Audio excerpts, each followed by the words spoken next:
문재인 대통령마저 이룰 수는 없습니다. 예, 촛불과 탄핵 그리고 조기 대선으로 출범한 문재인 정부 벌써 40일이 넘어갑니다. 하지만 많은 기대를 안고 출범했지만 아직 국무위원 인선조차 마무리를 못하고 있습니다. 또 중점과제라고 했던 일자리 추경도 야당의 반대에 부딪혀서 진척이 없는 상황이죠. 그런 와중에 이번 주에는 한미 정상회담도 예정이 돼 있습니다. 참 굵직굵직한 고비마다 이분의 해안이 궁금해지곤 했습니다. 그래서 초대했습니다. 연결을 해보죠. 도울 김용옥 선생님, 안녕하세요. 아유, 오랜만입니다. 오랜만에 뵙습니다. 또 중요한 시기에 이렇게 초대를 저희가 하게 됐는데 요새는 근데 노자에 대한 책을 집필 중이시라고요. 예, 평생 전공한 것이기 때문에 동양 고전을 제대로 이해하게 만드는 것이 문재인 정부를 맞이하는 국민들의 마음 자세에도 더 도움이 되리라고 생각돼서 노자에 관한 제 평생의 그 생각을 집대성하고 있습니다. 그런 중이시군요. 노자. 지금 문재인 정부 40일이 이제 넘어갑니다. 한 달 조금 넘었습니다. 네. 이 정부를 어떻게 평가하고 계시는가? 이 질문부터 좀 시작을 해보죠.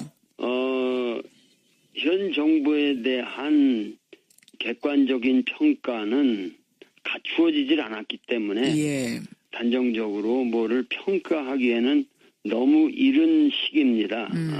그렇지만은 일을 하고 있다라는 느낌을 국민에게 듬뿍 주었고 그만큼 국민들의 기대감을 충족시키고 있다고 저는 보는데 예.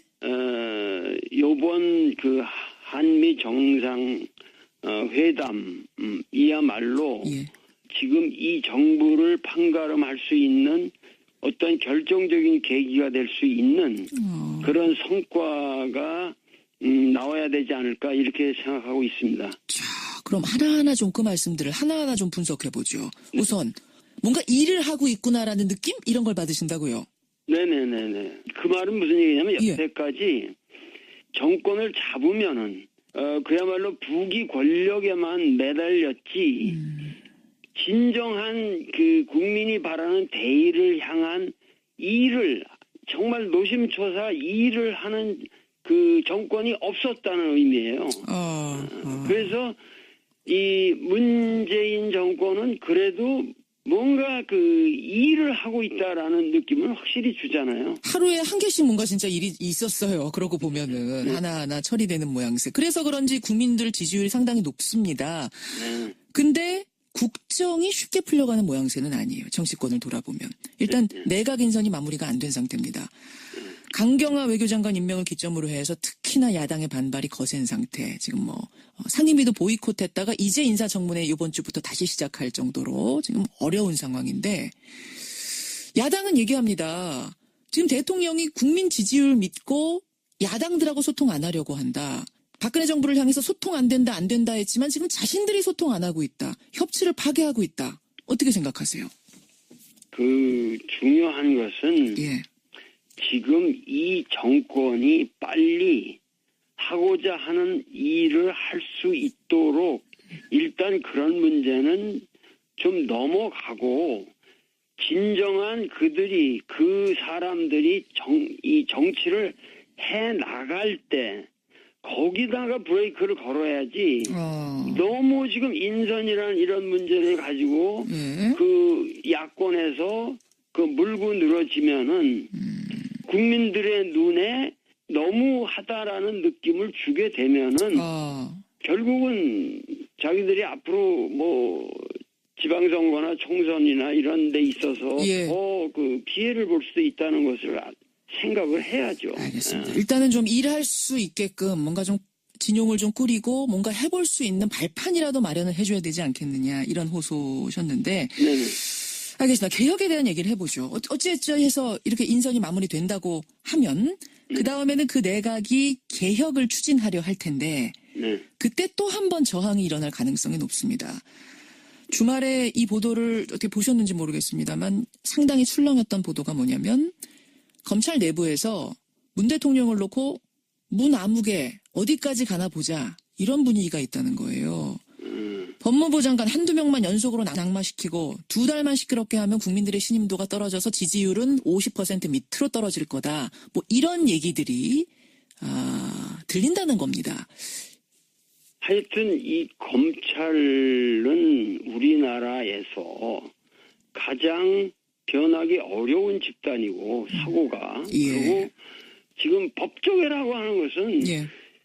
그동안 국민들이 재판을 받을 수 있는 그 모든 권리를 그 자체의 냉정한 그 법에 의해서 집행한 사람들이 아니라 그 법조계라고 하는 하나의 시스템 속에서 과연 자기들이 어떤 평점을 받느냐는 것을 계산하면서 국민에게 피해를 준 세력들이기 때문에 어떤 경우에도 법조계는 대대적인 개혁에 착수해야죠. 자기들 스스로. 스스로 착수해야 된다.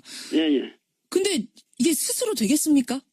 국민들과 정부가 같이 압력을 넣어야죠. 아. 과거의 법조계에 대한 국민들의 인식과 예. 지금 현재 국민들이 법조계에 대해서 가지고 있는 인식은 아주 다릅니다. 촛불혁명을 거친 민심이라고 하는 것은 예. 과거의 최순실이나 이런 모든 문제가 결국은 법조계가 권력의 시녀 노릇을 하기 때문에 생기는 문제들이거든요. 그걸 국민들도 지금은 분명히 알고 있다. 그 말씀이신 거예요. 그렇고 국민들은 이러한 문제에 대해서는 확고하게 새로운 국면이 도래해야 된다는 확신이 있는 거죠. 국민들에게. 국민적인 열망이 그 어느 때보다 크기 때문에 어떻게 보면은 이 저항이라는 것도 이번에는 넘을 수 있을 것이다. 개혁이 성공할 것이다. 이런 말씀 또 김용옥 선생님 지금 만나고 있습니다. 그나저나 이런 와중에 국내 상황은 이런데요. 지금 이제 국외로는 한미 정상회담이 예정이 돼 있습니다. 아까 그러셨어요. 이 한미 정상회담이 굉장히 중요하다. 왜 이렇게 굉장히 중요하다 생각하셨을까요? 지금 한미 정상회담이라고 하는 것이 이게 제가 알기로 한미 정상이 만난 것이 요번이 64번째라든가 하여튼 60여 차례나 되는 기나긴 역사를 가지고 있는데 여태까지 그 한미 정상이라고 하는 것은 진정한 의미에서 정상회담이 아니었어요. 무슨 얘기냐면 이 종속적 지위에 있는 사람이 자기가 정권의 정당성이 없기 때문에 그 정당성을 인정받기 위해서 천자를 아련하러 가는 식의 회담들이었다고. 그 말하자면 조아리고 가는 회담이었다 이런 말씀이시군요. 자체 내로 그 정권의 확고한 도덕성이나 정당성이 부족했기 때문에 확보가 안 되니까 그것을 인정받기 위해서 그 가장 강력한 봉인을 받기 위해서 가장 세계적으로 센 세력의 봉인을 받기 위해서 가는 하나의 그 종속적인 인준의 그런 지원이라든가 이런 것이 목적이었단 말이에요. 예를 들면 박정희가 그 케네디를 만나러 갔을 때도 그런 목적으로 갔는데 케네디가 아주 개무시를 하고 아주 푸대접을 했거든요. 그러고 나서 린든 B 존슨 때나 이제 바뀌고 나서 그 양반 돌아가고 나서 바뀌면서 이제 그 월남 파병 때문에 이제 또 대접 받기도 하고 그러니까 여러 가지 그런 역사를 쭉 놓고 볼 적에 한 번도 뭔가 구체적인 목적을 위해서 뭔가 미국이라고 하는 그 대국의 봉인을 받으려고 가는 것이 아니라 뭔가 미국과 해결해야 할 현안이 있고 그것에 대해서 우리가 대등하게 이야기를 해보자라는 자세로 가는 첫 회담이에요, 이거는. 이번에는 어떻게 대등하게 가는 거라고 그렇게 판단하세요? 과거는 아니었는데? 그러니까 벌써 문정인이라는 사람이 가서 예, 예. 얘기한 내용만 봐도 예. 단군이라는 말은 제가 안 쓰겠는데 예. 그 소위 말해서 이성계가 위화도 회군을 어허. 하면서 소국이 대국을 치는 것은 옳지 못하다.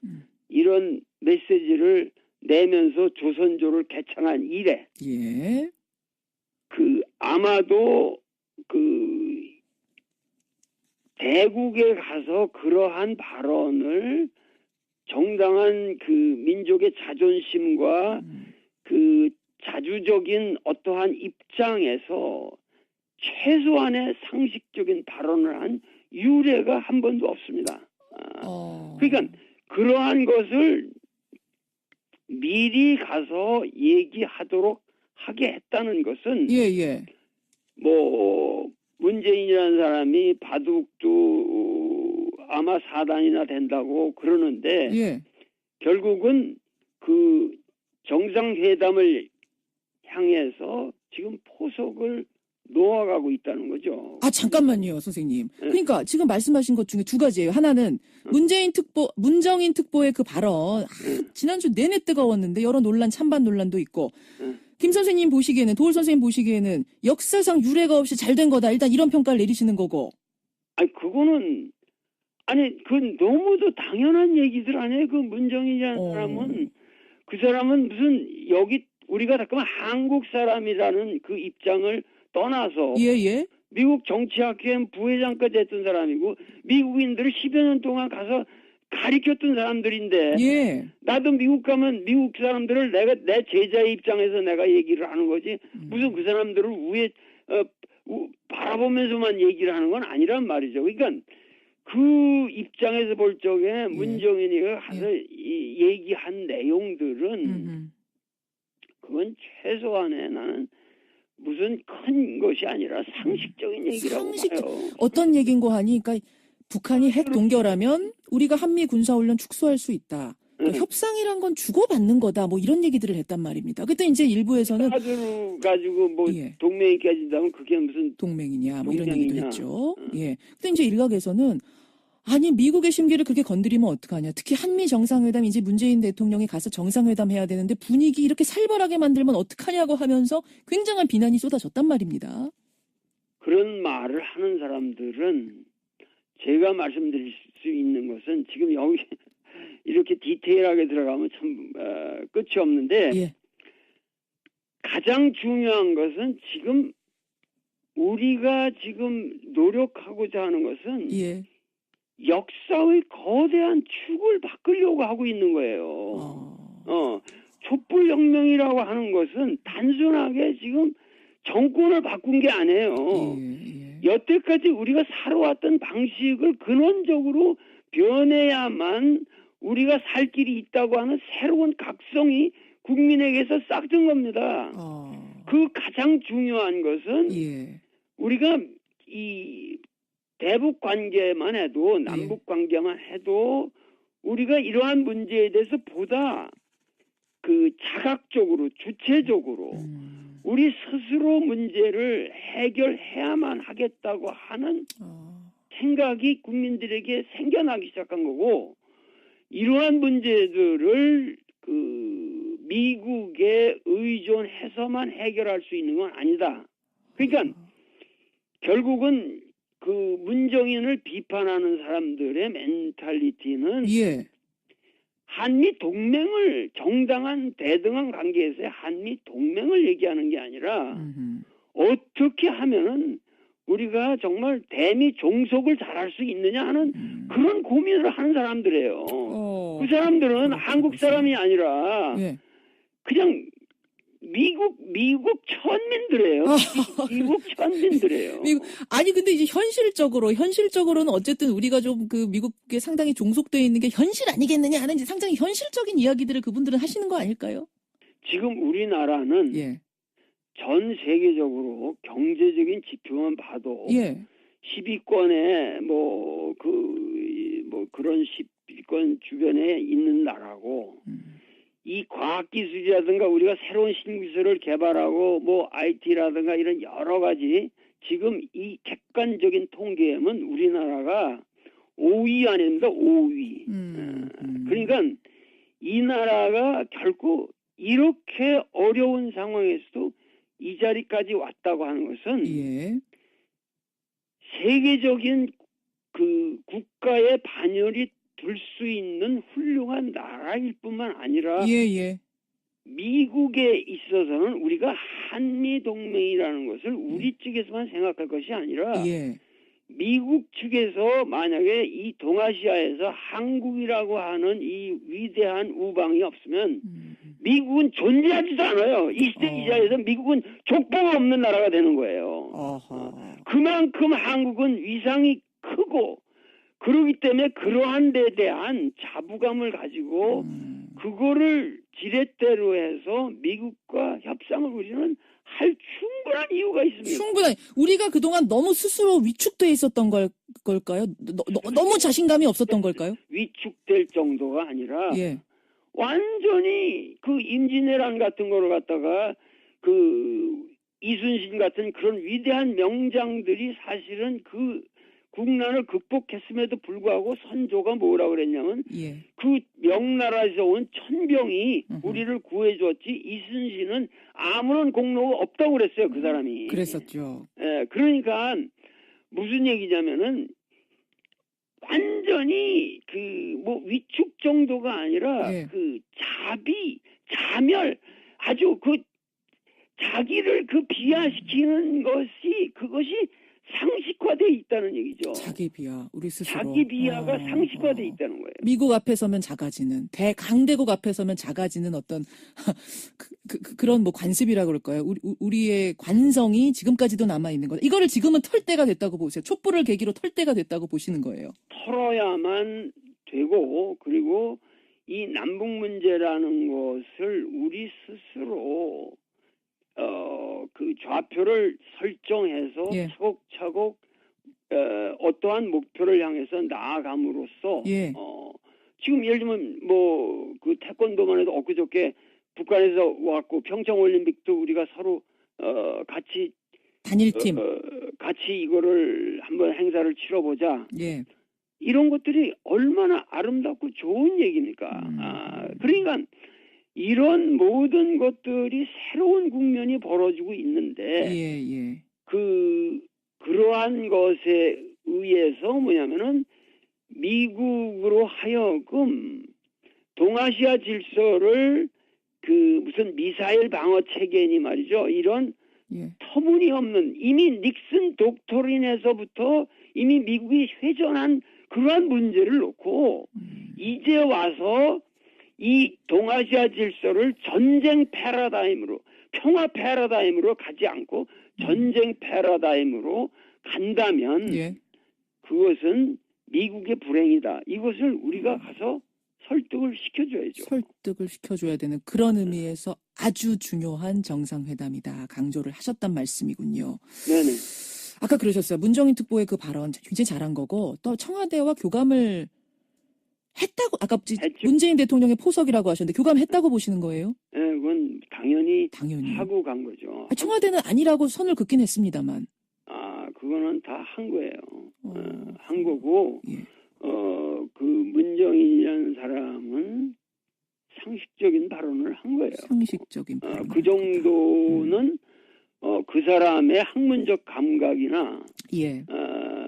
상식적인 그 사람의 지식 범위에서 볼 적에 예. 전혀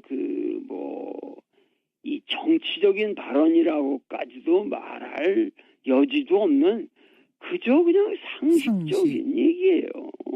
이걸로 인해서 오히려 정상회담이 꼬이거나 미국이 우리를 더 안 좋게 보거나 뭐 이럴 가능성은 없다고 보세요. 오히려 득이 되면 득이 됐지 해는 안 될 거라고 보세요. 당연하죠. 그것은 이 맹자에 그런 말이 있습니다. 그 맹자가 이제 굉장한 왕후장상들을 많이 만나면서 댕긴 사람 아니에요. 예, 예. 그런데 그 하는 말이 세대인즉 묘지하라라는 말이 있는데 그건 무슨 얘기냐면 뭡니까? 나보다 큰 위대하게 보이는 그런 권세 등등한 왕후 장상들을 만날 때는 예. 우선 그들을 좀 깔보는 어. 것이 좋다. 아, 오히려. 예, 그들을 왜냐하면 예. 그들은 맹자에 말하면은 그들은 어디까지나 그들이 지향하는 목표는 패권이고 예. 패도고 나는 선현의 입장에서 왕도를 구현하기 위해서 공자가 말한 인정을 구현하기 위해서 그 여민동락하는 것을 지상의 과제로 삼는 사람이고 그러기 때문에 그들이 지향하는 모든 가치관은 예. 나에겐 하등이 필요가 없는 것이기 때문에 우선 그들을 만날 때는 그들을 깔보고 협상하는 게 좋다. 이것이 진심 하편에 있습니다. 그렇군요. 맹자왈이군요. 그야말로. 맹자 말이에요. 이건 내 말이 아니라. 예, 예. 그런데 우리는 그러한 마음의 거리를 두고 봐야 되지만 나는 가서 트럼프를 깔보면 안 된다고 생각합니다. 예, 뭐 그런 의미는 아니고. 인간적으로 예. 트럼프를 가서 사랑해줘야 되고 사랑을 해줘야 됩니까? 트럼프를 대접하고 예. 그리고 노인으로서 어디까지나 대접하고 여태까지 정치인들과는 다른 요소가 있는 사람이라는 것을 인정하고 그가 새로운 국면을 개척할 수 있도록 하기 위해서는 그의 마음을 우선 감정적으로 얻어야 됩니다. 지금부터는 아마 이제 문재인 대통령에게 하시는 조언이라고 저는 생각을 하는데 네, 그래서 당당하게 임하되 사랑하라. 마음 자세는 어느 정도 디스턴싱 하나의 거리를 두되 예. 그 여태까지 트럼프는 당선이 된 이후로 예. 어디 가서든지 사실은 이렇게 대접을 못 받았단 말이에요. 천덕꾸러기 같은 느낌이 좀 있었죠. 예, 그런데 예. 우리는 가서 그를 아주 존중을 해주고 정당한 정치인으로서 대접을 해주는 마음 자세로 예. 그의 마음을 환심을 우선 사야 됩니다. 일단 마음을 사야 한다. 환심을 사고 그렇고 그와 여태까지 미국의 그 어떠한 프로페셔널한 정치인이라고 하는 계보에 있는 사람들은 예. 무조건 한국 같은 나라는 깔보고 그리고 한국에 대해서 관여를 하지 않으려고 그랬어요. 그렇기 때문에 그 오바마 같은 사람도 전략적 인내니 이런 말로 한국 문제는 완전히 개무시한 거예요. 예. 그 윈비어 문제만 해도 얼마든지 그 오바마 정권 때 조금 더 관심을 가지고 해결했으면 해결될 수도 있었던 문제. 다 그것이 전략적 인내라는 측면에서 다 넘어간 거예요. 예. 그렇기 때문에 그러한 의미에서 새로운 관여 정책을 하겠다고 나온 것은 상당히 우리로 볼 때는 좋은 일이고 단지 트럼프가 그 관여라고 하는 의미가 예. 그 북한에다가 뭐 무력 행사를 하든가 이런 식의 관여가 아니라 얼마든지 평화의 이니셔티브를 가지고 미국이 북한을 설득시킬 수 있는 얼마든지 여지가 있다. 예. 이것을 설득을 해야 되는데 예. 그 설득의 제일 중요한 것은 여태까지 우리나라가 미국 가서 우리 남한 정부가 북한 정부와 좋은 관계를 유지하고 싶고 우리 문제는 우리가 평화적으로 해결하고자 하는 것이 우리 국민의 열망이라고 하는 것을 미국의 지도자들이 확실하게 이해를 해줬으면 좋겠습니다. 라는 입장을 표명한 적이 단 한 번도 없었어요. 예. 단 한 번도 없었기 때문에 그런 것만을 표명을 하는 것만 해도 트럼프 입장에서는 한국민이 이런 방향으로 원한다면 예. 우리도 새로운 카드를 가지고 더 기발한 그러한 협상이라든가 새로운 국면을 만들어서 전 세계를 이롭게 할 수가 있다. 이러면서 트럼프는 이 북한 문제를 계기로 해서 자기가 그 탄핵의 국면에 빠져 있는 그런 예. 곤궁한 처지를 예. 벗어날 수도 있다는 얘기죠. 우리가 지금 이런 표현이 어떨지 모르겠습니다만 잘 이용할 수 있는 굉장히 좋은 환경이란 말씀이시네요. 오히려 오히려 우리가 트럼프 정권보다는 국민의 열망을 담지한 도덕성을 가지고 있기 때문에 우리는 도덕적인 정부의 세계적으로 모범이 되는 도덕적 정부의 수장으로서 지금 도덕성을 획득하지 못한 트럼프에게 네. 새로운 도덕성을 부여해 줄 수 있는 그런 세계사적 사명을 가진 사람이 지금 가고 있는 거예요. 오히려 우리가 그에게 도덕성을 인준해 줄 수 있는, 부여해 줄 수 있는 상황이 됐다. 그런 지금 우리는 입장에 있는 나라고 예. 그런 입장에 있는 지도자고 거기에 대해서 우리 국민이 뿌듯한 자부심을 가져야 되는 이런 마당에 예. 그 야당의 지지부진한 그런 어떠한 이야기로 인해서 국민들의 판단이 흐려진다든가 이래서는 아니 되겠다. 난 정말 알겠습니다. 이 자리에서 우리 김 앵커하고 대화를 하는 것뿐만 아니라 예. 국민들에게 나는 정말 예. 이 시대를 사는 사상가로서 눈물을 흘리며 호소하고 싶어요. 예. 여러분들 제발 진정으로 우리가 촛불을 들어야 할 시기는 바로 이번 주입니다. 바로 미국에 가서 이 문재인 대통령이 예. 미국에서 협상을 벌이는 이 시기야말로 국민들이 마음에 촛불을 들고 우리가 갈구했던 열망을 이제 조금이라도 더 미국 땅에 펼쳐질 수 있도록 그들을 우리 대표단들을 전부 지원하고 도와줘야 된단 말이죠. 그렇게 보시는군요. 네. 정리를 좀 하자면 미국에 가서 트럼프 대통령 만날 때 그를 인간적으로 존중하고 사랑하는 자세를 바탕에 깔고 당당하게 우리 할 말을 해라. 자부심을 가지고 대하라. 그러면 반드시 이번 정상회담은 성공할 것이다. 이런 조언으로 받아들일 수 있겠네요. 네네네. 예. 문재인 대통령이 오늘 인터뷰를 좀 듣고 갔으면 좋겠어요, 정말. 그러니까는 이 북핵 문제라고 하는 것은 예.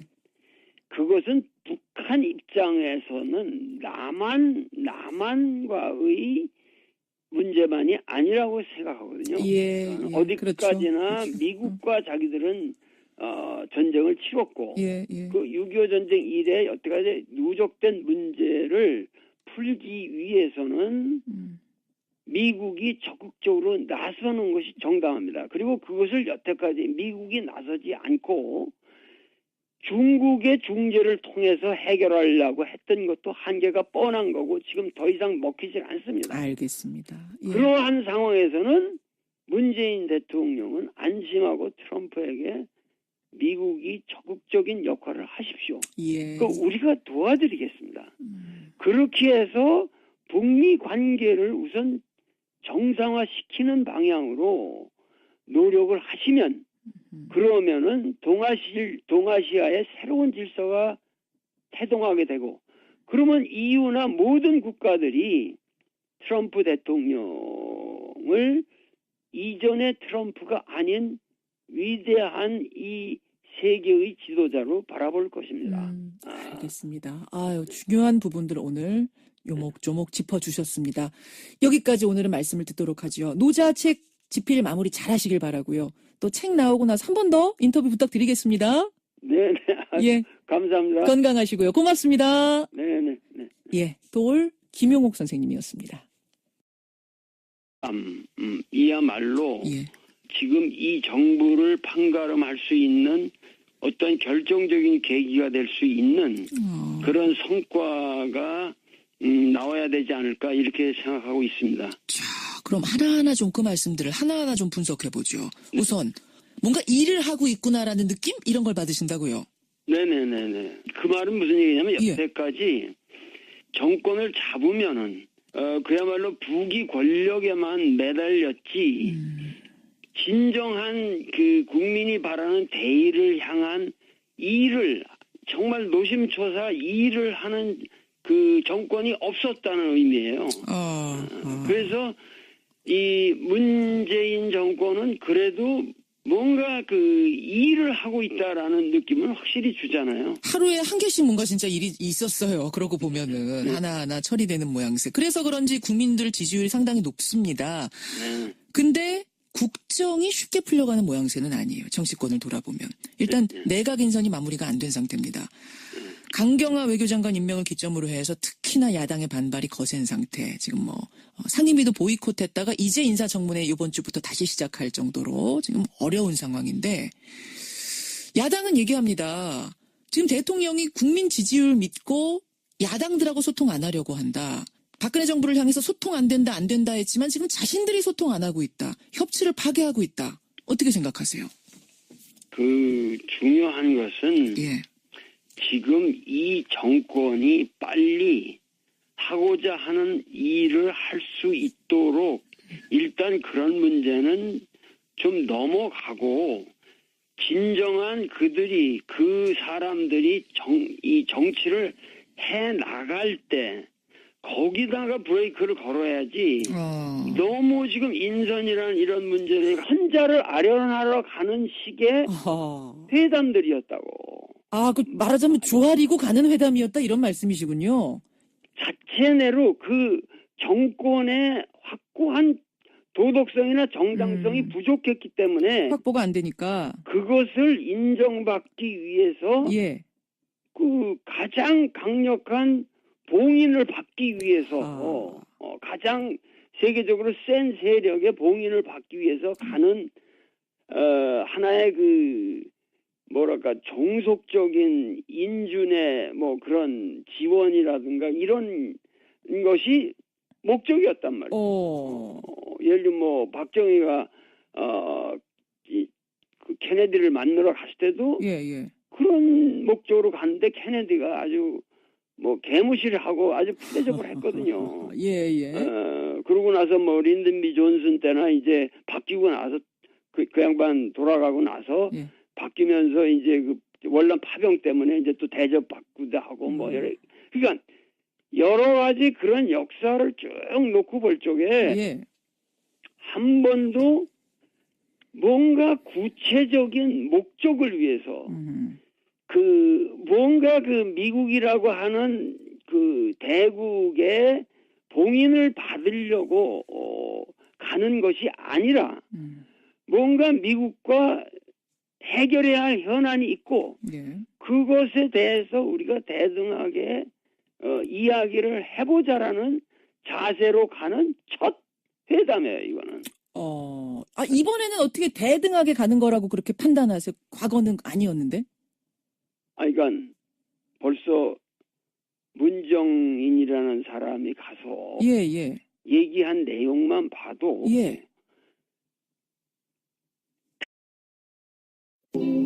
문재인 대통령마저 이를 수는 없습니다. 촛불과 탄핵 그리고 조기 대선으로 출범한 문재인 정부 벌써 40일이 넘어갑니다. 하지만 많은 기대를 안고 출범했지만 아직 국무위원 인선조차 마무리를 못하고 있습니다. 또 중점 과제라고 했던 일자리 추경도 야당의 반대에 부딪혀서 진척이 없는 상황이죠. 그런 와중에 이번 주에는 한미 정상회담도 예정이 돼 있습니다. 참 굵직굵직한 고비마다 이분의 해안이 궁금해지곤 했습니다. 그래서 초대했습니다. 연결을 해보죠. 도올 김용옥 선생님 안녕하세요. 아유 오랜만입니다. 오랜만에 뵙습니다. 또 중요한 시기에 이렇게 초대를 저희가 하게 됐는데 요새는 근데 노자에 대한 책을 집필 중이시라고요. 평생 전공한 것이기 때문에 동양고전을 제대로 이해하게 만드는 것이 문재인 정부를 맞이하는 국민들의 마음 자세에도 더 도움이 되리라고 생각해서 노자에 관한 제 평생의 그 생각을 집대성하고 있습니다. 그런 중이시군요. 노자. 지금 문재인 정부 40일이 이제 넘어갑니다. 한 달 조금 넘었습니다. 이 정부를 어떻게 평가하고 계시는가? 이 질문부터 좀 시작을 해보죠. 현 정부에 대한 객관적인 평가는 갖추어지질 않았기 때문에 단정적으로 뭐를 평가하기에는 너무 이른 시기입니다.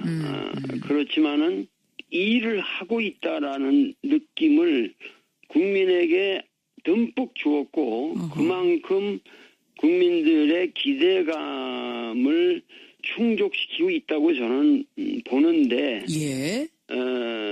요번 그 한미 정상 회의 가지고 예. 그 야권에서 그 물고 늘어지면은 국민들의 눈에 너무하다라는 느낌을 주게 되면은 결국은 자기들이 앞으로 뭐 지방선거나 총선이나 이런 데 있어서 예. 그 피해를 볼 수도 있다는 것을 생각을 해야죠. 알겠습니다. 일단은 좀 일할 수 있게끔 뭔가 좀 진용을 좀 꾸리고 뭔가 해볼 수 있는 발판이라도 마련을 해줘야 되지 않겠느냐 이런 호소셨는데 네네. 알겠습니다. 개혁에 대한 얘기를 해보죠. 어찌해서 이렇게 인선이 마무리된다고 하면 그 다음에는 그 내각이 개혁을 추진하려 할 텐데 네. 그때 또 한 번 저항이 일어날 가능성이 높습니다. 주말에 이 보도를 어떻게 보셨는지 모르겠습니다만 상당히 출렁였던 보도가 뭐냐면 검찰 내부에서 문 대통령을 놓고 문 아무개 어디까지 가나 보자 이런 분위기가 있다는 거예요. 법무부 장관 한두 명만 연속으로 낙마시키고 2달만 시끄럽게 하면 국민들의 신임도가 떨어져서 지지율은 50% 밑으로 떨어질 거다. 뭐 이런 얘기들이 들린다는 겁니다. 하여튼 이 검찰은 우리나라에서 가장 변하기 어려운 집단이고 사고가 예. 그리고 지금 법조계라고 하는 것은 예. 그동안 국민들이 재판을 받을 수 있는 그 모든 권리를 그 자체의 냉정한 그 법에 의해서 집행한 사람들이 아니라 그 법조계라고 하는 하나의 시스템 속에서 과연 자기들이 어떤 평점을 받느냐는 것을 계산하면서 국민에게 피해를 준 세력들이기 때문에 어떤 경우에도 법조계는 대대적인 개혁에 착수해야죠. 자기들 스스로. 스스로 착수해야 된다. 예. 근데 이게 스스로 되겠습니까? 국민들과 정부가 같이 압력을 넣어야죠. 아. 과거의 법조계에 대한 국민들의 인식과 예. 지금 현재 국민들이 법조계에 대해서 가지고 있는 인식은 아주 다릅니다. 촛불혁명을 거친 민심이라고 하는 것은 예. 과거의 최순실이나 이런 모든 문제가 결국은 법조계가 권력의 시녀 노릇을 하기 때문에 생기는 문제들이거든요. 그걸 국민들도 지금은 분명히 알고 있다. 그 말씀이신 거예요. 그렇고 국민들은 이러한 문제에 대해서는 확고하게 새로운 국면이 도래해야 된다는 확신이 있는 거죠. 국민들에게. 국민적인 열망이 그 어느 때보다 크기 때문에 어떻게 보면은 이 저항이라는 것도 이번에는 넘을 수 있을 것이다. 개혁이 성공할 것이다. 이런 말씀 또 올 김용옥 선생님 지금 만나고 있습니다. 그나저나 이런 와중에 국내 상황은 이런데요. 지금 이제 국외로는 한미 정상회담이 예정이 돼 있습니다. 아까 그러셨어요. 이 한미 정상회담이 굉장히 중요하다. 왜 이렇게 굉장히 중요하다 생각하셨을까요? 지금 한미 정상회담이라고 하는 것이 이게 제가 알기로 한미 정상이 만난 것이 요번이 64번째라든가 하여튼 60여 차례나 되는 기나긴 역사를 가지고 있는데 여태까지 그 한미 정상이라고 하는 것은 진정한 의미에서 정상회담이 아니었어요. 무슨 얘기냐면 이 종속적 지위에 있는 사람이 자기가 정권의 정당성이 없기 때문에 그 정당성을 인정받기 위해서